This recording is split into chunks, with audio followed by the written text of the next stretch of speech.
It started like any other sunny Tuesday in our quiet little neighborhood. Porch swings creaking, birds chirping, and Grandma Edna humming old Johnny Cash tunes while putting on her sun hat. She's 84 years old, still sharp as a tack, and one of the kindest souls you'll ever meet.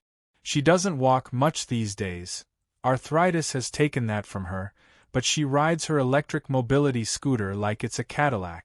Polished red frame, custom cushion with sunflowers on it, and a little flag on the back that says, "Bless this ride." Every morning, she drives the scooter about 3 blocks to the corner store. She likes to buy herself a scratch-off ticket, a pint of milk, and sometimes a bag of lemon drop. It gives her a sense of independence, of purpose. And the neighbors? They love her. Kids wave. People smile. One guy even honks his horn and calls her Speed Racer. Everyone, that is, except Karen. Now let me be clear. This isn't just any Karen. This woman is HOA royalty. President of the board, self-declared protector of community standards, and proud owner of a clipboard she never puts down. She moved in a year ago and has been issuing petty complaints ever since. Someone's garden gnome was offensive, wind chimes were noise pollution, and one poor guy got fined for excessive birdseed. She's made it her mission to wring every ounce of joy out of this neighborhood. But we never expected her to go after Grandma. That morning, Grandma had just pulled out of our driveway and was halfway down the block when I heard the sound, sirens. I thought it might be a false alarm, maybe something serious down the road. But as I stepped onto the porch, I saw a sight I'll never forget. 2 squad cars, lights flashing, and my tiny grandmother frozen in place, clutching her scooter's handlebars as officers surrounded her like she'd just knocked over a bank. I sprinted barefoot across the lawn. One officer had his hand on his belt and was speaking firmly, too firmly for someone addressing an old woman with trembling hands. "Ma'am, we received a call about a suspicious vehicle disturbing the peace." "Suspicious?" I said. "She's on a mobility scooter." Behind the cop stood Karen, arms folded, mouth curled into that smug little sneer she always wears when she thinks she's keeping order. She pointed at Grandma and said, "It's been going on for weeks. The noise is unbearable. That machine violates the HOA's guidelines on motorized vehicles." It took everything in me not to yell. "It's not a motorcycle, it's her legs." Grandma's face had gone pale. Her lip was quivering. She kept apologizing, even though she'd done nothing wrong. The officers, clearly embarrassed but bound to respond, took her ID, wrote down information about the scooter, and said they'd file a report with the HOA and the city. I asked what law had been broken, and they mumbled something about possible zoning noise violations. The whole thing felt like a bad dream. After the cops left, Grandma barely spoke. She wouldn't finish her ride to the store. She went straight back inside and sat in her recliner for hours, staring at the floor. It wasn't just about the scooter. It was the humiliation. The message Karen had sent, "You don't belong. You're a problem." That night, she cried herself to sleep. And that's when something inside me snapped. I know some people might just shrug and say, "That's Karen being Karen." But not this time. Not when you scare an old woman in front of the whole neighborhood like she's some kind of criminal. Not when you twist the rules of a homeowners association just to feed your personal ego. That's when I made a quiet promise to myself. Karen was going to regret ever laying eyes on my grandma's scooter. At first, I didn't know how. But I started paying closer attention. I talked to neighbors. I reread every page of the HOA bylaws. And the deeper I dug, the more Karen's little kingdom started to crack. She was so busy enforcing rules on others, she never thought anyone would hold her to the same standard. Grandma still hadn't gone back out on the scooter. She was too scared, too ashamed. She kept saying things like, "Maybe I shouldn't be riding around anyway," or "I don't want to be a burden." And every time she said that, my rage burned hotter. Because if someone can make a woman who's lived through the Dust Bowl and the Great Depression feel like she's the problem, then something is seriously broken. Karen may have started this fight, but she had no idea who she was messing with. I didn't raise my voice. I didn't cause a scene. I just pulled out my laptop, opened a new tab, and typed 4 words. Local news tip submission. What happened next? Let's just say the story wasn't over, it was just warming up. And Karen's smug little empire was about to face something she couldn't silence with a clipboard. Not when the whole town was watching. Not when the truth was coming out. And not when the woman she tried to humiliate was about to become a local hero. If you've ever lived in a neighborhood with an HOA, you probably know there are always 1 or 2 folks who treat the rules like scripture, and themselves like the chosen prophets. Karen wasn't just one of those people. She was the queen of them. She'd memorized the bylaws like bedtime stories and treated every small infraction like a federal crime. But going after my grandma's mobility scooter? That wasn't just a rule enforcement, it was personal. After the police incident, Grandma stayed inside for 3 straight days. Normally she'd be out on the porch every afternoon, sipping sweet tea, waving at kids riding by on their bike. But now, she kept her curtains drawn. Every time she heard a siren or even a dog bark too loud, she tensed up like she was waiting for someone to knock on the door again. I knew she wouldn't tell me what was bothering her outright. She was tough, proud. She once raised 4 kids while working 2 jobs and fighting off a raccoon with a broom in the same week. But this petty harassment? It wounded her in a different way. On the 4th day, I decided to confront Karen. Not to scream. Not to start a fight. Just to get some answers. She was out front, watering her pristine little rose garden in full tennis whites, like she was waiting for the Wimbledon semifinals. Her lips twisted into that same phony smile the second she saw me walking up. "Oh, hello," she chirped, tilting her sunglasses. "Is your grandmother finally staying off that thing?" I paused. That thing? She couldn't even call it a scooter. It was like she couldn't admit it was a medical necessity. Like calling it that might force her to acknowledge she was targeting someone vulnerable. "Karen," I said calmly, "it's a mobility scooter. She uses it because her knees are shot. She's 84. Karen rolled her eyes. "Yes, well, I understand that, but we have community standards. These sorts of motorized devices don't exactly blend in with the aesthetic of the neighborhood. And frankly, it's become a noise concern. I've had multiple homeowners complain."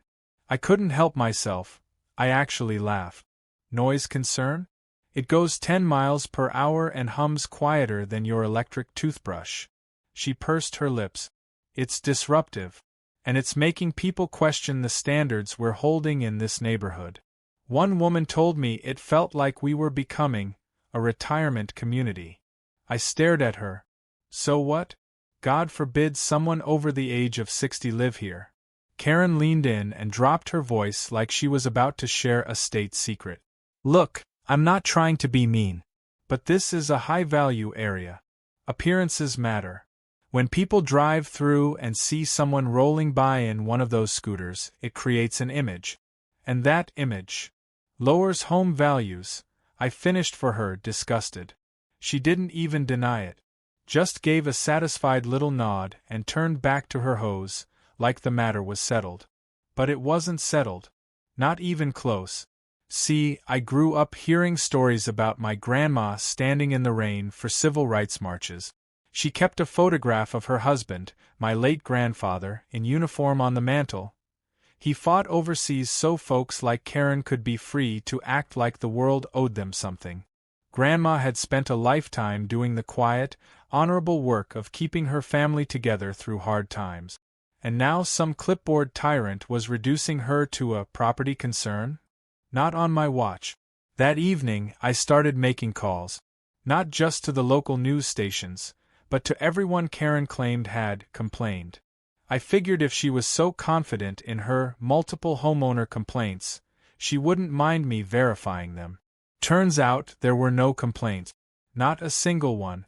I spoke to the Johnsons next door, retired couple in their 70s. They told me they loved seeing Grandma ride by. Said it reminded them of their daughter, who used to work with the elderly. The Ramirez family? Their kids would run out to give Grandma high fives. Even old Mr. Dugan, who complains about everything from leaf blowers to squirrels, said he'd never had an issue.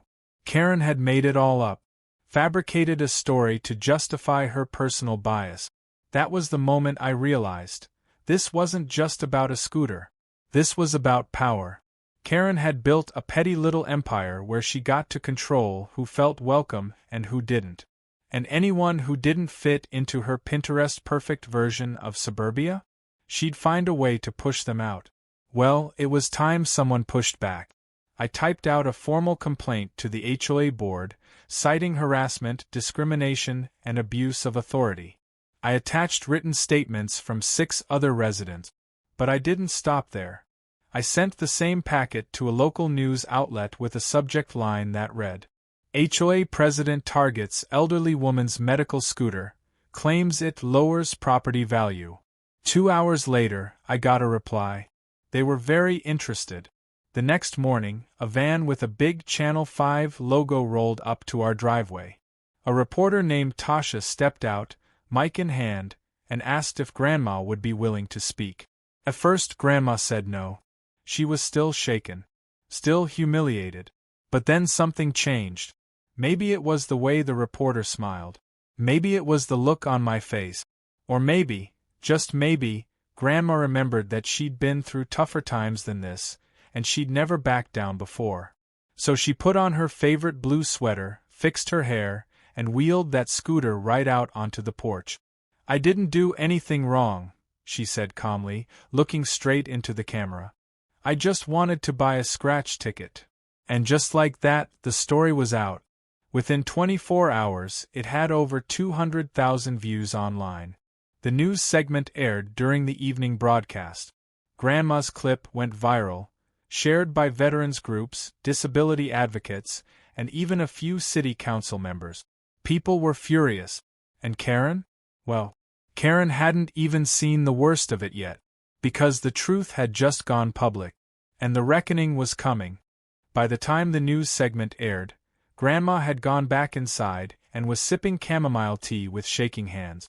She didn't fully understand what going viral meant, but I showed her some of the kind messages online.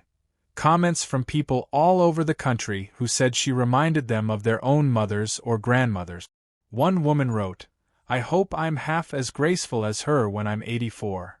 Another, "My dad uses a scooter too. Tell her she's a hero for standing up."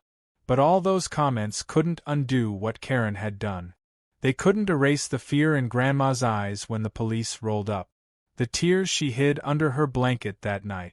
That kind of humiliation doesn't just disappear with a few likes and retweet.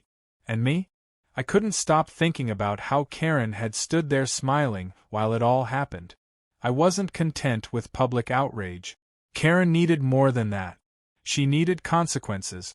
The kind she couldn't smooth over with a PR statement or a fake apology at the next HOA meeting. And I was going to deliver it. The first step? I started collecting receipts. Not literal ones. Though, funny enough, those came later too, but digital breadcrumbs.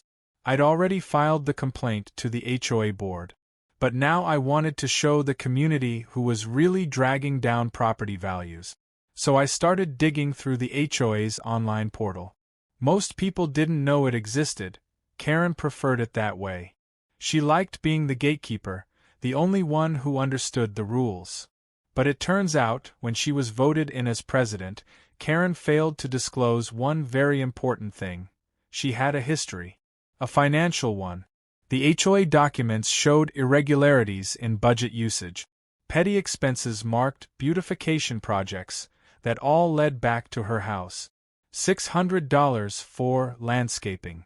Another $400 for gate repairs that magically coincided with her driveway renovation. There were also fines issued to residents for bogus infractions. Decorative birdbaths, Halloween lights, and yes, scooters.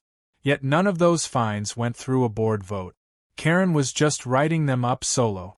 Now here's the thing about HOAs. They're small governments. They have rules, boards, minutes, voting processes, all designed to prevent abuse. But when no one's watching, a tyrant like Karen can run unchecked for years. Not anymore. I printed every suspicious line item I could find. Dozens of pages. I highlighted inconsistencies and filed an ethics complaint with the HOA Oversight Committee at the county level.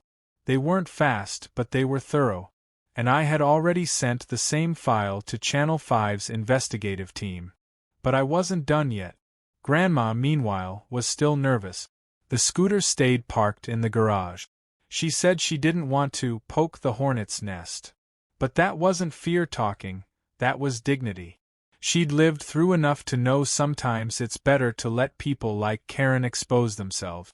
I didn't tell her everything I was doing behind the scenes. I just kept reassuring her. You didn't do anything wrong, Grandma. She did. And then, a week after the news segment aired, I got a call. It was Tasha, the reporter. We've got something, she said, her voice charged with excitement. I'm going to send you a clip before it airs, but let's just say, Karen's days as Queen Bee are numbered. I opened the video and couldn't believe what I saw. Tasha's team had gone full Watergate. They'd found not one, but two whistleblowers, former HOA board members who'd quit after Karen took over. They claimed she manipulated vote counts, withheld complaint forms from the board, and even forged a signature on a neighborhood petition. The cherry on top? Karen had filed a noise complaint against the neighborhood kids' lemonade stand last summer, calling it an unauthorized food distribution zone. I sent the clip to Grandma. She chuckled for the first time in days. That woman's got a heart like an old boot. The segment aired on the 6 o'clock news. This time, it wasn't just about Grandma. It was about the entire neighborhood finally seeing what kind of person had been running their lives with passive-aggressive emails and clipboard checklists. By 8 p.m., the HOA's group chat was flooded. By 10 p.m., Karen had turned off her porch lights and pulled her curtains shut. By midnight, an emergency HOA board meeting was scheduled for the following Saturday. But I wasn't waiting for Saturday. I had one last card to play.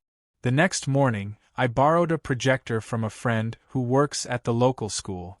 I set it up on my front lawn, angled right toward the HOA clubhouse. That evening, as the sun set and neighbors trickled out of their houses, I began to play the news segment, on a loop. Grandma was sitting in her scooter again, dressed in a red cardigan and holding a sign one of the neighborhood kids had made for her. Rolling proud. Dozens of people came by. Some brought folding chairs. Others brought snacks. It turned into an unofficial block party. People clapped when Tasha said, "The HOA president may have gone too far this time," and laughed out loud when the lemonade stand story aired. Karen never came outside. The next morning, an envelope was slid under our door. No stamp. No name. Just a typed note.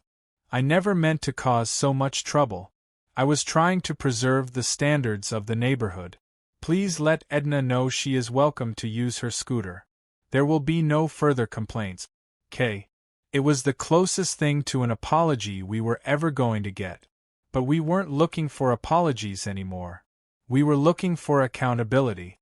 And we were about to get it, because while Karen was busy hiding, the neighborhood was organizing. And Grandma? She was getting ready for the next ride of her life. Karen had always controlled the narrative. That's how she kept people in line. She didn't raise her voice, she raised doubts.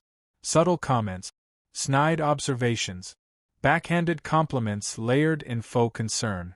And over time, people stopped pushing back. They stopped asking questions. They nodded politely and paid the fines. But the thing about control is, once you lose it, even just a little, it starts slipping faster than you can claw it back. And Karen had officially lost control. The Channel 5 exposé was only the beginning.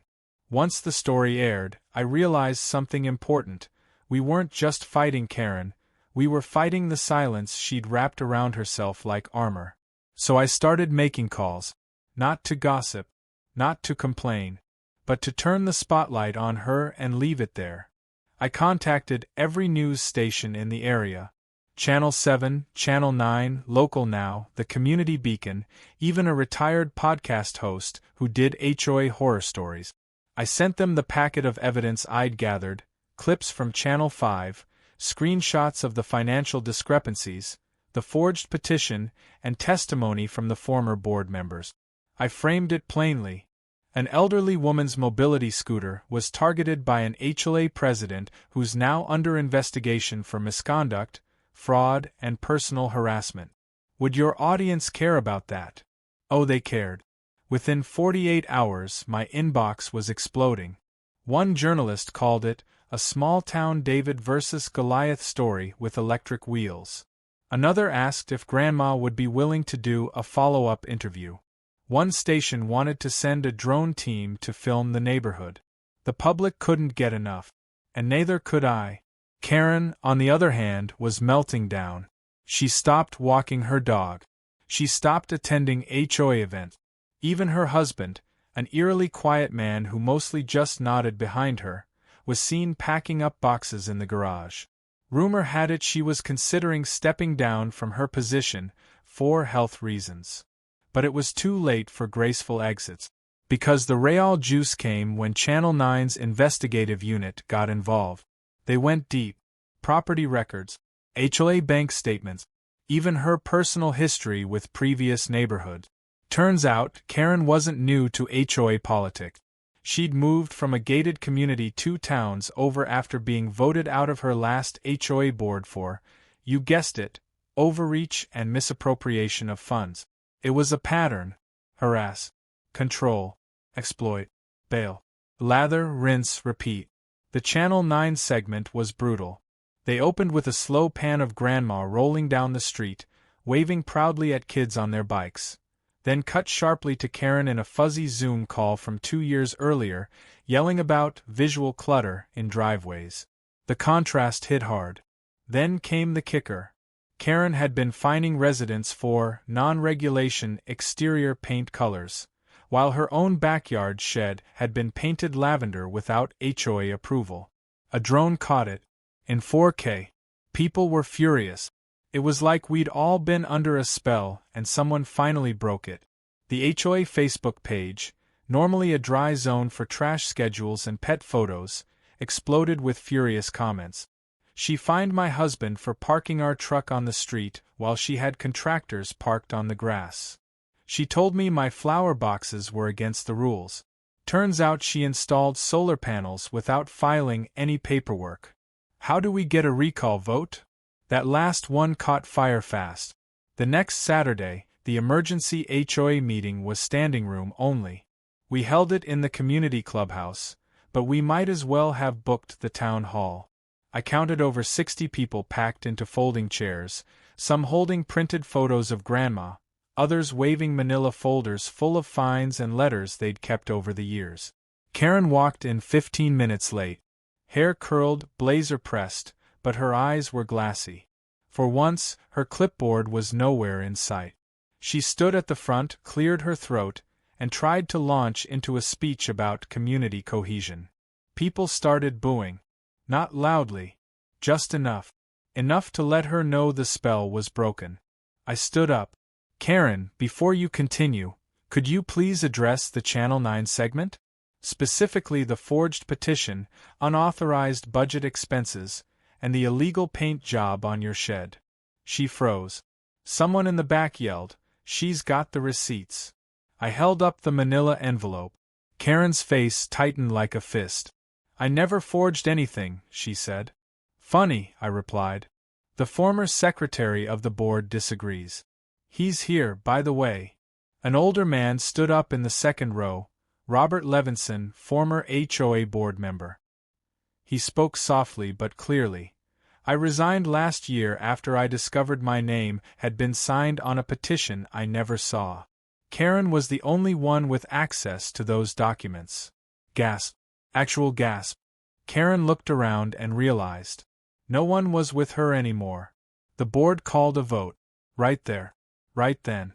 Should Karen Walker be removed from her position as HOA president, effective immediately, pending financial audit and disciplinary review? The count was swift. Unanimous. Not a single hand raised to defend her. Karen left in silence, eyes down, face flushed. No clipboard. No final word. Just the soft screech of the clubhouse door as it closed behind her. Later that evening, Grandma and I sat on the porch as twilight settled in. She was in her scooter again, the little sunflower cushion back in place, her smile calm but proud. "You did all this?" she asked quietly. "No," I said. "We did. You stood up, even when you were scared. I just handed people the megaphone." She nodded, then laughed softly. Karen always did hate loud things. But it wasn't over. Not quite. Because there was still one last thing to do, something Karen could never take away. Something loud, proud, and so perfectly petty. It would leave the whole neighborhood cheering. And we already had the plan in motion. You ever see an old woman drive a scooter straight through the middle of a neighborhood parade while an entire crowd cheers like she just won a NASCAR race? Because that's what happened next. After Karen's downfall, something shifted in the neighborhood. The fear evaporated. People started smiling again, not just polite, HOA-compliant smiles, but real ones. The kind of smiles that come from knowing you're finally free from something rotten. The tension that had blanketed our little community like heavy humidity finally lifted. And all eyes turned to Grandma Edna. She didn't ask for it. She didn't want the attention. But people kept stopping by our house. Some came with flowers. Some with homemade cookies. One guy, Frank from 2 doors down, came with a bottle of wine and said, "Your grandma's got more spine than the rest of us combined." He wasn't wrong. But it was little Molly Ramirez who had the best idea of them all. She showed up one morning with construction paper, glitter glue, and a bright grin. She handed Grandma a drawing, a scooter with a crown on it and the words, "Queen of the Neighborhood." We both smiled, thinking it was just cute. But Molly wasn't done. She turned to me and said, "You should put her in the Founders' Day parade this weekend. Everyone loves her now." At first, Grandma chuckled and shook her head. "Oh, I'm no parade queen." But the idea took root. I saw it. That little flicker of pride hiding behind her humility. And once word got out, there was no stopping it. The neighbors rallied. A group of moms and teens offered to decorate the scooter. Mr. Dugan donated leftover 4th of July flags. Even the HOA board, newly reformed and a whole lot humbler, voted unanimously to name her Grand Marshal of the parade. That's right. The same organization that once tried to fine her for unauthorized motorized equipment, now begged her to lead the whole thing. The irony was delicious. By the morning of the parade, our yard looked like a balloon factory exploded. Red, white, and blue streamers covered the hedges. Grandma's scooter had been cleaned, polished, and transformed into a rolling chariot of defiance. A little sign on the front read, "Rolling strong since 1940. We added a basket of lemon drops and a horn that played, "God Bless America." But the best touch?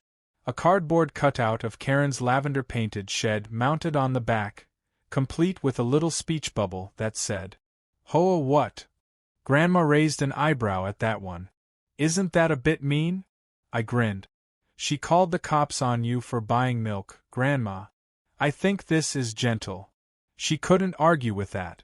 The parade route wound through the center of our subdivision, just 3 winding blocks, but the whole neighborhood came out. Kids with ice cream, couples holding hands, retirees sitting on their porches with thermoses of coffee and lawn chairs facing the road. When Grandma rolled out at the front of the parade, everyone stood up. Applause. Whistling. Cheering. She waved like a pro, modest and sweet, but with that proud glint in her eye, the same look she probably wore back when she stood on picket lines in the 60s. Behind her came a homemade float made by the Johnson family.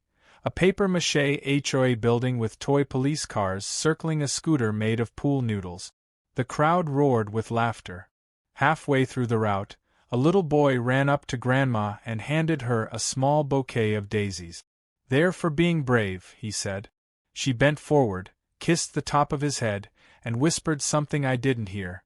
But the boy ran back to his parents grinning from ear to ear. Karen, for what it's worth, never came outside. Her house, once perfectly pristine, now sat behind drawn curtains.